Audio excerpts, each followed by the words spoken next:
For people who are out there that are thinking about getting sober, like this all sound, recovery steps, all that kind of stuff sounds daunting. The truth is like, it's all right. It's like I still do things where I don't want to follow the directions. I think that's going to be faster. This will be easier. I can see the picture. The picture's good enough. It's fine. All right, welcome back, everybody. My name is B. Reeves. I'm the Director of Business Development here at New Waters Recovery in Raleigh. And sitting here with my buddy, Andrew Maloof, who is the co-founder and CEO of Eagle Creek Ranch Recovery outside Boise, Idaho. Welcome, Andrew. Thanks, B. I appreciate you having me on, man. This is quite the honor.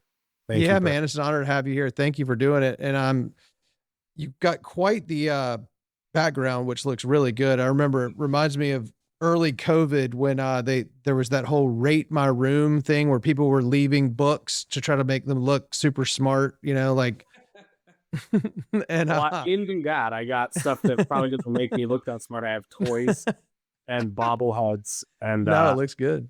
and Dodger stuff. There's a thing from the Masters there. Well, Right I there. also see you got a Masters hat on. Last time I saw you was about 10 days ago in the gift shop at the Masters. Yeah. Quite a day. Quite a day. I hear Very- it. Well, I mean, it's probably a good place to start too is I don't know what the correlation is, but I've been to the Masters now 2 years in a row and I never got to go when I was sober. I'll tell you that. I mean, before I got sober. Yeah, You know? so I got a correlation for you. So I was out there, right? I'm with some of my best friends, sober. Last about a week a week after we were there, I took 12 years of sobriety, which was on Thursday. Congrats, dude. It's awesome. And I'm walking out there, you look Casey. So I'm with Casey and he at one point he looks at me and he goes, "Hey, you're about to take 12 years of sobriety." I go, "Yeah." And we're just walking the grounds, right? Beautiful, birds are chirping. And he's like, "We're at the Masters." Oh, I know. He goes, "What were you doing 12 years ago?" I go, think about it for a second. I go, "I was in jail."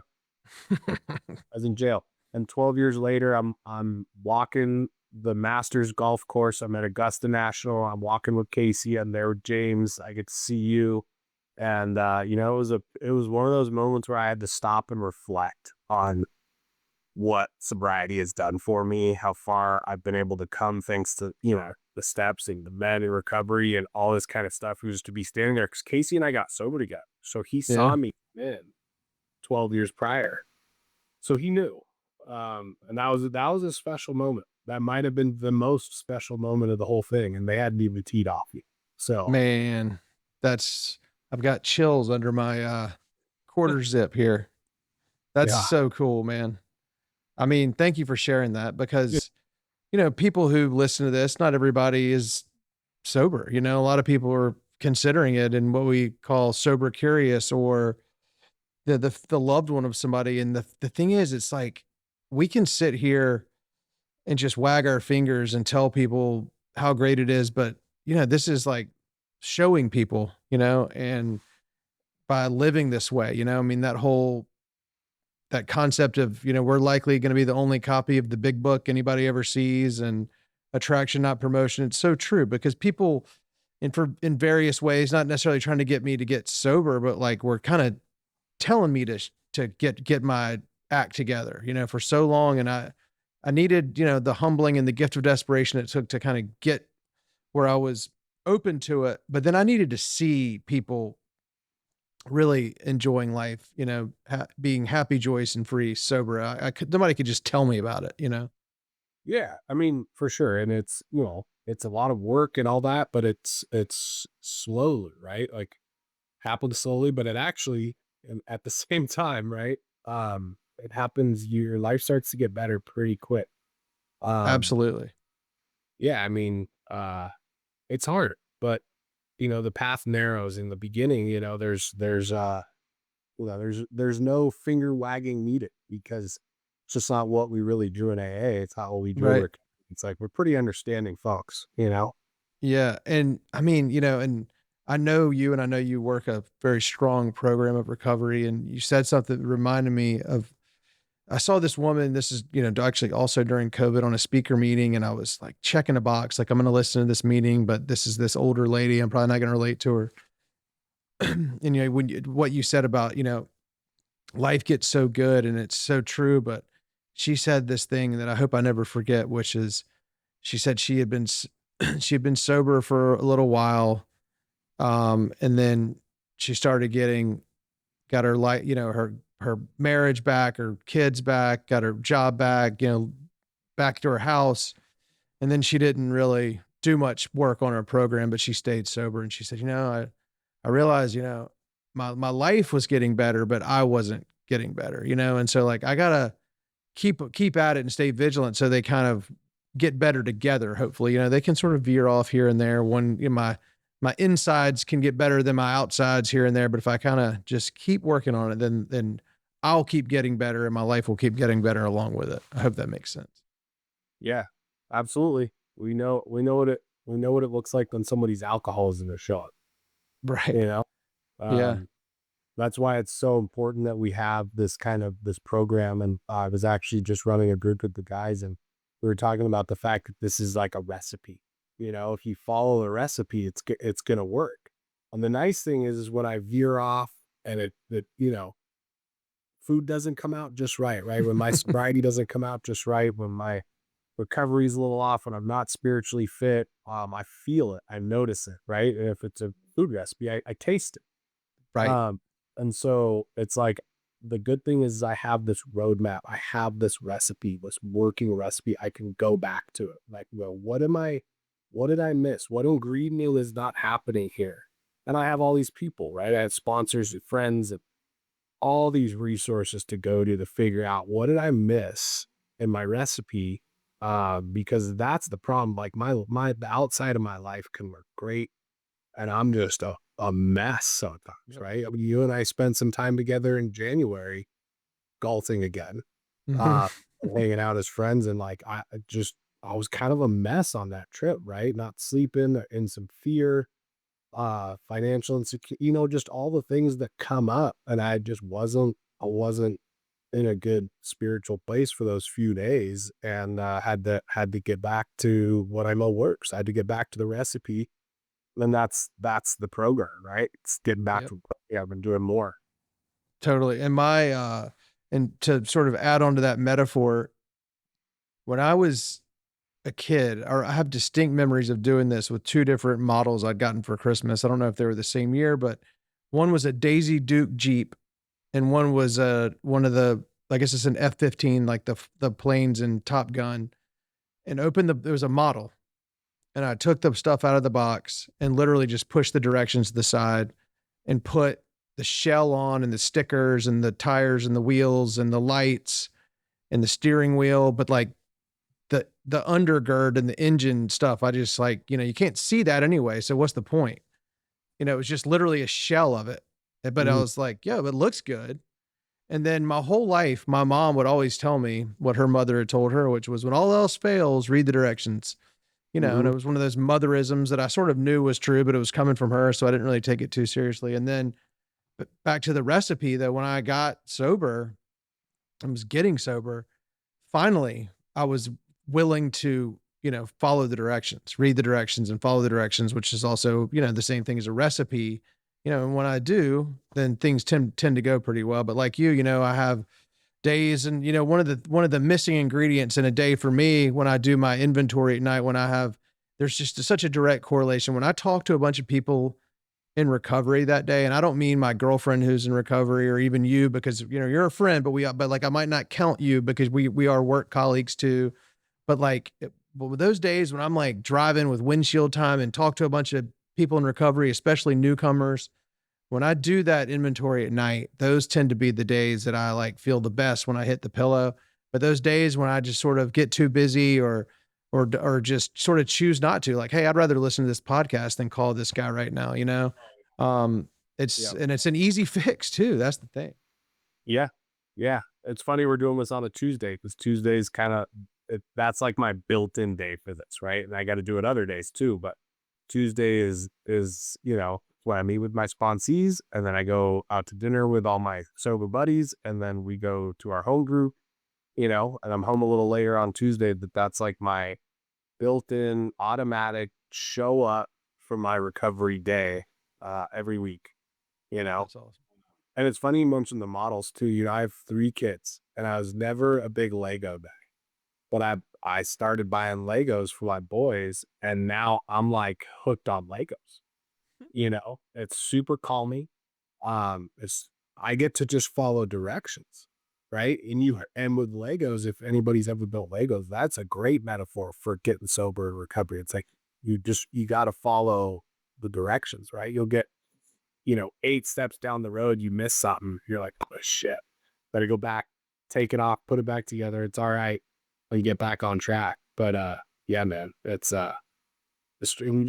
I never followed any directions, right? In my whole life when I was younger. And to suggest that there might be directions was somehow this huge affront to me, right? I was highly offended by the fact that you figured there were directions that I needed to somehow listen to. I took that as this like demeaning statement that I couldn't figure out how to build this on my own. Yeah. Uh, now I'm like, directions, great. Like I Yeah. don't think for a minute, perfect, right? It Oh, works. I'm in. I know. The irony is, we look for the easier, softer way, and we find it once we get, through the 12 steps, but leading before that, I always wanted, I never wanted any help. I wanted handouts. I wanted things to be done for me, and I wanted the easier, softer way and shortcuts. But so often the easier, softer, less painful way was actually following the directions. But I was like, no, no, no, no, no, I got this. And then, it ended up going around my ass to get to my elbow in so many different ways in life, and just made things so much more difficult by being so obstinate. Yeah. Well, and for people who are out there that are thinking about getting sober, like this all sound, recovery steps, all that kind of stuff sounds daunting. The truth is like, it's all right. It's like I still do things where I don't want to follow the directions. I think that's going to be faster. This will be easier. I can see the picture. The picture's good enough. It's fine. I have to, like I said, I have 3 sons. I got to build crap all the time. And on sometimes I won't look at the directions and I end up having to go back, fix the mistake, sometimes order a new one because I lost a part, that's all right. We just keep getting back up on the horse, moving Yeah. forward. And on the note of people, who are sort of sober curious, or they're thinking about it, or maybe know something's not right. And I think we've all experienced this, but I know I did. I don't want to speak for anybody, but it seems so embarrassing to get sober, and I remember like when I was first home from treatment, at some church, and like the big windows, and you could see into there from the road, and we're all holding hands at the end of the meeting saying the Serenity Prayer and the Lord's Prayer. And I just remember thinking like, what if somebody sees me? And just the whole thing, and like going into meetings and seeing somebody I knew, like, oh my God, but of course they're there too for the same reason I am. But the thing is, I have this conversation with people a lot, and they think it's embarrassing. And it's like, what's more embarrassing, getting better and getting help, or being passed out in the bushes and having to beg, borrow, and steal, whatever it is we did Hmm. to get by and get high and get drunk? That's embarrassing. You Right. know, Yeah. getting better and getting sober is noble and awesome, but living that other, but we can't see it then. It's just the sick, that insane alcohological thinking. Yeah. I mean, I, I, I say this in the least judgmental and most loving and understanding way possible. But, before I got sober, it was like, I was so worried about what people would think if I had to go get help. So I would tell Totally. people all the time, yeah, I like it, right? It's just phase. I'm almost off. Yeah, I do it because I want to. It's not because if I wanted to stop, I could stop, right? That's not the problem. Then I would never go to treatment. Why would I need to go to treatment? That's for quitters, man. Yep. Weekly, I'll figure it out. And then there was, like you said, there's that sense of embarrassment of like, because it was all an ego thing. right? Yep. I don't need treatment because that's for weak people, right? I don't need that kind of help. I'm not that bad. And so to have to go ask for help and to have to do these directions that someone else suggested, I can figure it out, dude. I'm smart, Mhm. right? I'll figure it out. And so I just didn't want to take any of those suggestions. And then you look at it, it's like I was scared and embarrassed of that, but yet all the shit that I did my whole life, I couldn't pay a bill. That's embarrassing. That's Exactly. an embarrassment. I was an embarrassment. And that's the part I say least judgmental. Like if we're going through this, I was an embarrassment, Exactly. to Yeah. myself, to my family. I couldn't pay a bill. I couldn't pay a cell phone bill. I didn't pay for my own it's like I didn't do anything, right? I had no real accomplishments, and anything I had accomplished, I did load, you Yep. know? Yeah, I mean, I always say, the only way I had any measure of progress was how old I was. That was kind of the deal, like, I mean, yeah, I managed to graduate from college and, have some good job. I mean, but like in general, it was all handouts. Didn't really want any help. I just want everything kind of done for me. I thought I was entitled to an education, an income, a relationship, and just, fame and fortune with like little to no effort. And that's not how it Let's works, you know? prove to the Well, world I was somebody. right. Well, you mentioned, college, and I know that you went to UNLV, and we've talked about this before, but that had to be an interesting place to go to college no matter what, especially if somebody who is, had the same tendencies as we both do. Yeah. I don't remember most of it. Um, it's this is a perfect how I ended up at UNLV is a perfect segue in that like from my entitlement and my my lack of work ethic and just trying to take the easier softer way that we've been talking about because my family was like, let's look into this school, let's look into all of these universities and places you might be able to go and here are the applications and here's the SAT and we got to get a better score and all this kind of stuff and I'm like, "Nah, I got into UNLV." They're like, "Where?" I'm like, "UNLV in Las Vegas." And they're like, "You already did?" I was like, "Yeah, I filled out like a 10-minute thing online." Like back then, I'm sure it's gotten more difficult to go there now, but back then it was like online application. I was going to high school in Nevada, so I got an in-state tuition and it was like pretty standard, right? And I got like an acceptance letter relatively quickly, and that's the only place I applied to, not because I didn't wasn't interested in another school. It's because it was easy. And also it's Vegas, and I like to party. So it sounded perfect, man. And so, I go down there, I joined a fraternity. I actually met some good guys and I learned some important things from that place, interestingly enough. Um, and still talk to, a good amount of them and I'm in contact with them. And I wish I had done more with that. But yeah, it was an interesting world. I was actually in student government at a point. I was the director of entertainment, which was perfect for an alcoholic. I got to throw some of the concerts at the university and we did some big stuff, man. I mean, the guys that came before me had some real big concerts.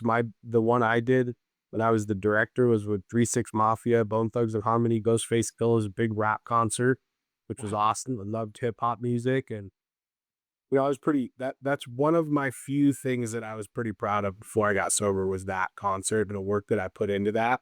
Um, and from that job, it led into me working in nightclubs on the Vegas Strip. And the day I turned 21, I was working for a nightclub that used to be in the Bellagio, called Light. It's now I think it's called the Bank now. And I ended up slowly and for a short period of time working as a VIP host at a small boutique nightclub in the Wynn. It was called Blush, and God, I was a mess. Right, I could not keep up with that job. I was berated for my poor performance. Um, thought I was somebody because I was a VIP host at a nightclub in Las Vegas. Learned a lot of poor behavior, modeled it, um, and fell apart. I couldn't keep up with the that lifestyle, and somehow in 4.5 years graduated with a degree in hotel management and hospitality from UNLV. Grateful for that degree, and you know, it's a good university. I mean, I'm really grateful I went there. You know, it's a D1 school, football, basketball, baseball. Um, so you know, I'm blessed and lucky that I was able to finish and to go there. But yeah, I mean, there was a lot of partying, a lot of nightclubs, a lot of bars. So Well, what, you have a degree in hospitality management. What is it exactly? Yeah. And so I just hospitality. wonder, I mean, how much has that helped you being a owner of a treatment center? I mean, so much of, there's gotta be a lot of overlap. There's actually a ton, and it's interesting how much I've realized that my degree has finally come into play in my life recently. You know, one of the things at Eagle Creek that we talk about a lot is like, yes, this is a medical facility. Yes, this is a clinical facility with evidence-based practices. However, maybe most importantly, this is a hospitality organization, right? Every guest that comes to Eagle Creek is important. They need to have a wonderful experience. We need to help them. We need to make their stay comfortable. And so that is always a consideration for how we operate here for our staff. And that's something that, you know, Luke and I are always talking about. Where this is a hospitality organization. Um, and we have to keep that at the forefront. And the client experience for their 30 to 60 days with us should be a good one, right? What should be a good one. Yeah. I mean, there's no better advertisement than a happy client. Absolutely. Absolutely. I think one of the things that make us most proud are the reviews that are left online from our clients, or a referral that comes directly from a client or their family that can speak to their experience here and how that felt, and then recommend us to be able to be a part of somebody else's life. I mean, it's a huge responsibility to be a treatment professional and to be a part of that person's journey in recovery. And so for someone else to have experienced it and then trust us enough um, to recommend us to a family member or a friend is, it's, you know, it's a huge honor, and it's a huge responsibility that we take extremely seriously. So Yeah, and we've had nothing but great experiences working with you from a referral standpoint, and I know that the outcomes from the people we've sent have been amazing as well. thanks. And I love that you're in Idaho. I'm coming to see you as soon as possible. I've spent a lot of time in Idaho myself, and I'd love that state. What Tell us a little bit about how you came to be a proprietor, and tell us about Eagle Creek Ranch. Yeah. Well, you know, interestingly enough, I think that the origins of Eagle Creek start at a place called 449 Recovered. Mook and I, who were the two owners here, we met in treatment, sitting in a group room, two knuckleheads thinking, I'll listen to any of this crap. Um, and you know, we were going through plenty of our own hard times, legal issues, relational issues, and we met there and became friends. And shortly thereafter, the two of us worked together at a good facility with wonderful mentors, um, who taught us the right things. And we both worked in, you know, outreach, national and local outreach, and so we were given the opportunity to travel, to meet great people in the industry, learn about other programs, and see what other people were doing. So there was always this conversation between Luke and I, who just became very good friends. Like, what would we do if we owned our own treatment center? What would be the ideal place? Like, if I had to go back for treatment, what would I want to look like? And so these ideas were developing over years and years of these kinds of conversations. And you know, pretty much like during COVID, it was just one of those things that, you know, you see a lot of people moving and leaving places and all that kind of stuff. And for me and my wife finally got to a point where we are like, you need to go somewhere else, out of California. And we kind of settled on Idaho. Um, and one of the things we were looking for was a place that had a need for good treatment, because we always knew that we would like to one day own our own treatment center. And my wife is a therapist. She was a clinical director. And so, you know, we were always keeping that in the back of our mind. And when I brought it up to Luke that we were moving, um, he was like, well, I'll go. Let's go. it was really in many ways his idea. Let's make it happen. Let's jump on it. And so we did, and we built something that we, like I said, would want to go to if we had to go back for treatment. And Eagle Creek now um is a higher end, um very comfortable all men's facility with a true 12-step foundation. So we're on a 5-acre farm property in Idaho, right outside of Boise. Um, and that 12-step foundation and that hospitality background is really what drives us, right? We want the client's stay to be a wonderful experience. We do a very well-rounded approach.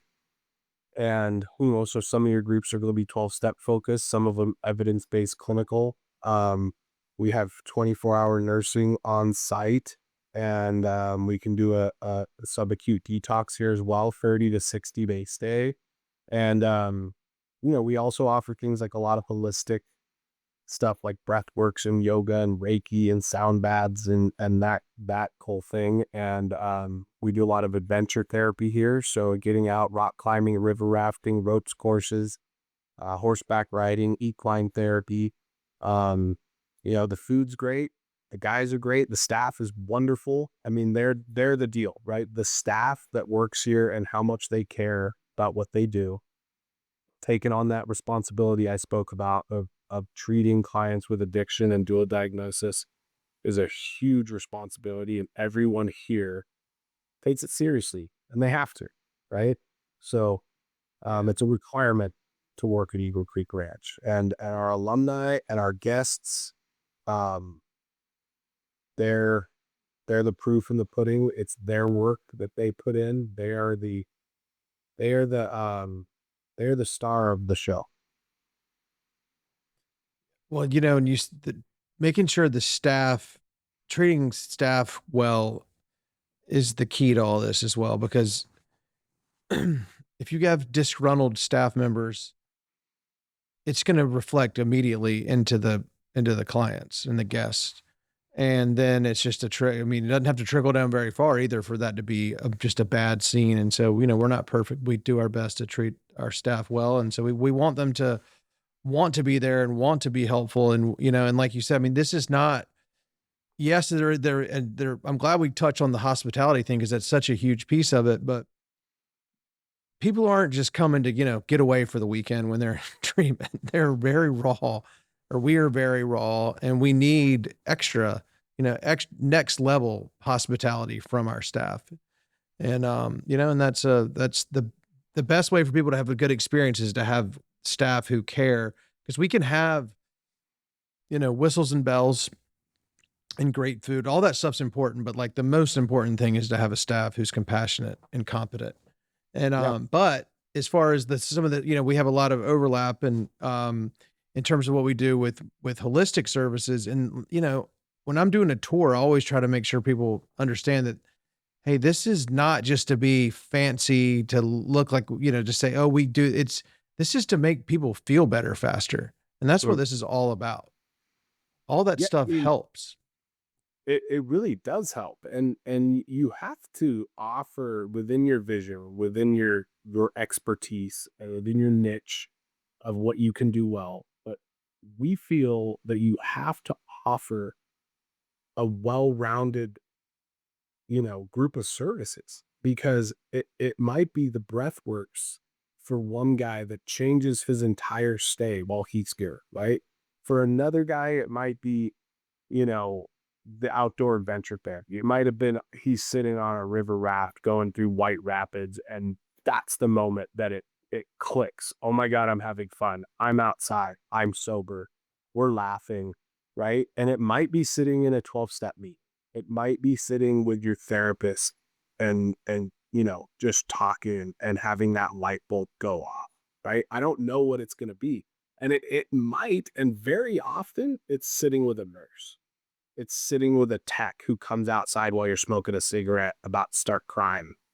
And that tech comes out and goes, I'm in recovery. I've been there. I know what you're going through, and just listens. So, all of our techs are in recovery. And a lot of them won't do our program. So they get it. They know what it's like to be sitting where you're sitting. You just never know. So you have to have that well-rounded operate. That's And you're right. so true. It's not just bells and whistles. These things Yeah. work.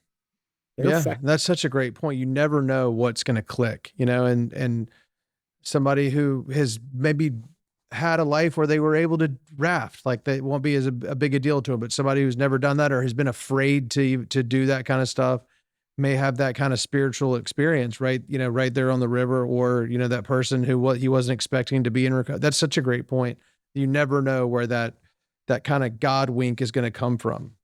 Yeah, that moment of clarity could come from anywhere. Yeah. Yeah. I had mine. I was just getting out of the shower. So they had a great shower. I was in a, I wear, before I went to 449 for outpatient, I went to a residential treatment center that had a Christian track for my Uh-huh. family life. So I go to this place and I was raised Catholic. So I'm used to stained glass windows, Catholic Yeah. mass. And we're going to these like non-denominational Christian churches, right? Rock bands playing the music, right? I'm like, what is this?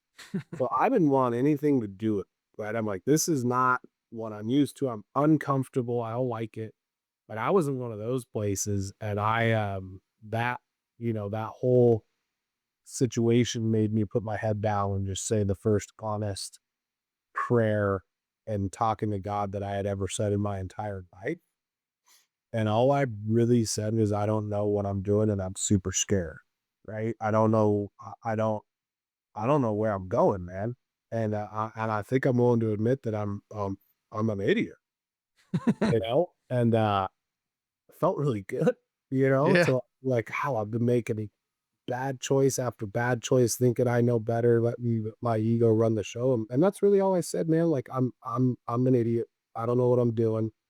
I'm lost and I'm scared. And the only thing I asked for was just show me like which direction. Like just a crumb, right? Like that I feel comfortable that you gave me, and like I'll do it.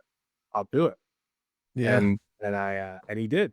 He did. He showed me the direction, and ever since my standpoint has been follow the signs, you owe, and you need to keep on this path. This path is working for you, and don't ever leave. Don't ever forget what you owe back to this, because it gave you your life back, moment. Man, that's amazing and powerful. And, I think the difference in what that prayer was, from what I imagine they may have been like before. For me, they were few and far between, but they were always gimme, gimme, gimme, get me out of this Santa Claus foxhole. And then it was my first one. When I got on my knees, when I got to treatment, I was weeping and I just said, God, what have you done to me? Angry, weeping. But then it was actually asking for help. And that's what I do every day, is ask for help and then receive it. Cause we can ask for it, but I think that's such the key difference between like that. And it kind of goes back to what I was saying about before I got sober, that like handouts and not help, just gimme, instead Right. of I'm asking for help and I'm going to receive the help, but not as a handout. And that's Yeah. such a small but huge difference, It's a huge, yeah. I mean, always asking for myself, what do I get? Right. And that was the Right. mindset I had to shift for you and I, right? Is like, it has to be less about me, more about you. Um, I always heard, it's not that I think too much of myself or too little of myself. It's that I am all I think about. That's Right. still true to this day. And Yep. so I have to take action and practice to think of you, right? Like I was just sitting here listening to you talk, and I go, he just said he had a moment of clarity getting out of the shower, and I just jumped on, let me tell you about Mark, I hear right? you. Instead I of know. like, actually, that's really interesting to be out of the shower. And then I truly was like, I should have asked him that, but also I want to hear that story, how that happens coming out of the shower, or the moment of clarity that, you know, Yeah, that you're well, I mean, but I've the same thing. We're sitting here, we're having a conversation, and we want to be present, but we also don't want to just completely forget what anybody's talking about. It's a balance, just like Yep. recovery itself. Yep. So I do want to hear that story. Okay. Yeah. So I got there the day I got there, I got on my knees and wept and said, God, what have you done to me? And then for 3 or 4 days, I moped around saying, I'm leaving tomorrow. I'm leaving tomorrow. But I never left. And then I was like, all right, I'm not leaving. How can I make this go by fast? And I thought about being a kid growing up in the Episcopal church, which also has stained glass windows. And if I didn't sing the hymn, if I didn't stand up with the hymnal in my hand and sing along and just stood there waiting to sit down again, it would take forever. But if I participated and sang along, it went by fast and I could sit down again. And I just applied that to being in treatment and just like was gung ho about everything. Like, Apple to the counselor, and like, yes, and reading all my readings and just very involved. And I was like, you know what? It'll go by fast. I might even learn something. And what I did learn was, and it went by fast, but what I learned was my way of doing things got me half a room at the treatment center. That's how they phrased it. And then, but more importantly, I started to feel better physically, spiritually, mentally, emotionally. And one day I was getting out of the shower in my, shared room, and I just felt a voice. I didn't hear it, but I just felt a voice. I don't really know how else to explain it. Tell me I was going to be successful. And I didn't take that as rich and famous, just like that I was going to be okay. And so around that same time, I don't know if it was that night or shortly thereafter, I got on my knees again and said, God, thank you for saving me. And then I was just completely on fire for recovery. And, by the time it was over, I was definitely ready to go, but I was like humming with Pink Cloud, and I just got out and, I got home at 10:30 in the morning and went to a meeting at noon. And then I went to one that night and they told me to go to 90 meetings in 90 days when I got home, and I went to like 135 meetings in 90 days and it was just like off, and never looked back.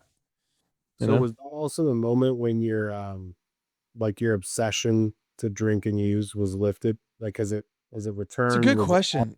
Like I don't really remember. I remember feeling like I went through a lot of withdrawal while I was there because I was withdrawing from lots of stuff, including antidepressant.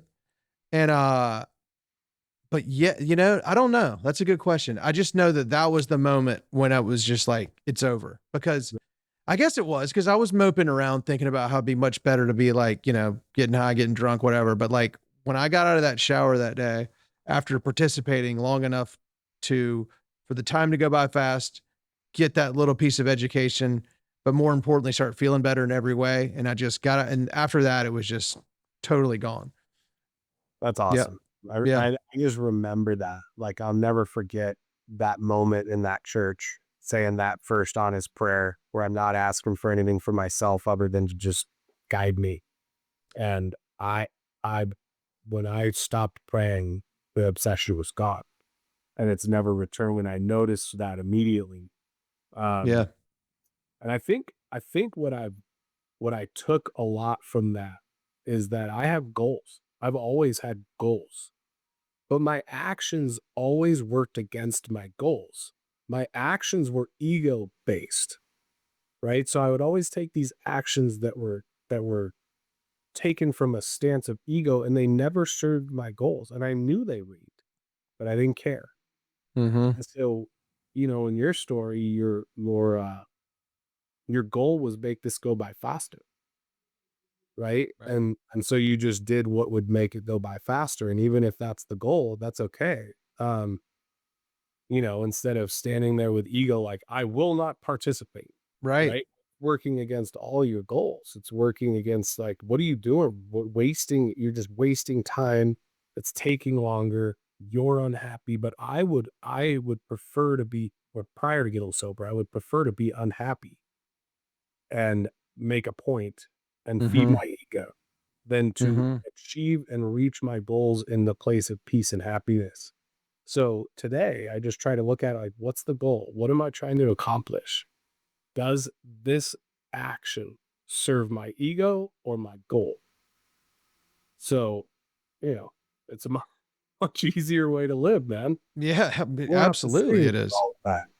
Yeah. And that's another thing back to the conversation about, oh man, this is so embarrassing. And it's got to be, and this is something I'm not embarrassed of, but people, when they say, oh man, I'm so proud, it must be so hard. I'm like, Not really. You know what was hard was living the way I was 7 years ago when all I Oh, would do was drink, do drugs, lie to everybody, overdraw my bank account, have everybody, mad at me and spend all my waking hours plotting, scheming, recovering, manipulating, sending text to just the right amount of people so they think I'm somewhere. And that's hard.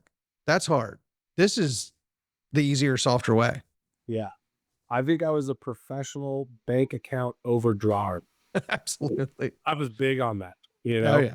Oh Yeah, yeah. I went with that. I was Yeah. a social when I found out they would let you do that. I was like, this is on set, Yeah. you know? Oh yeah. And there were ways where you could, like, when you do those envelopes that you could deposit, that you could just do, it was empty. And you'd be like, oh, I didn't, oh, I was an accident. Yep, for sure. I'll Yeah. figure it all out later. Exactly. Yeah. Tonight, I got, you never know. Tonight might be the night that my life is completely changed. And that was another thing, is like everything I did that was socially, whether it was going to see a concert or some party or a wedding, it was always like, if I don't go to this tonight, my life will end, because I'm going to end up with a new job and a new girlfriend, and my whole trajectory of life will be changed because I'm going to see this random band on a Tuesday night at some, hole in the wall bar in downtown, Right. and it's just Couldn't miss a thing. no. What do people think of me if I'm not at this party, man? Exactly. Such And a of course, fool. that's at the expense of, going to school the next day or work or whatever, and then back, overdrawing my account. I mean, I would go out of town for the weekend and end up there until Wednesday, and the result was, fired, dumped, broke, arrested, all of the above, who knows, Oh, yeah. that's a hard way to live. That is a lot harder. Yes. It's a lot It's harder. been much easier being sober and showing up for my life. It is. Yeah. That's one of my favorite things to say now when I realized this. It's like, oh shit, that's so much easier. Is I just tell people, just show up. Just show up. Perfect. Climb. And this is a good place to end it too. And one of our mutual friends who was on another episode of this recently quoted our guy Bobby, saying, you can pretend to care, but you can't pretend to show up. That's right. That's right. And every hero that exists in every story we've ever looked at, we've gone, wow, what a hero.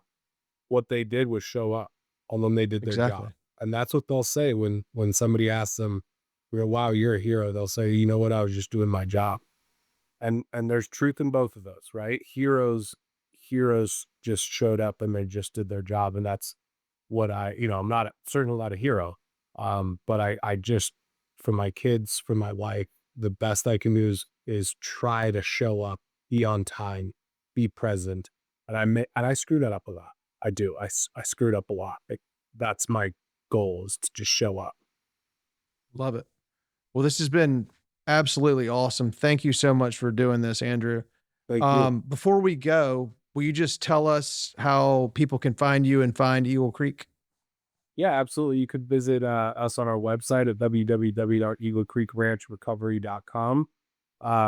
You can find us on Instagram, Eagle Creek Ranch Recovery. You could also call us on our main line. That's 208-907-3588. And you could reach me directly if you'd like. It's 208-369-7533. Love it. Thank you so much. Thank you.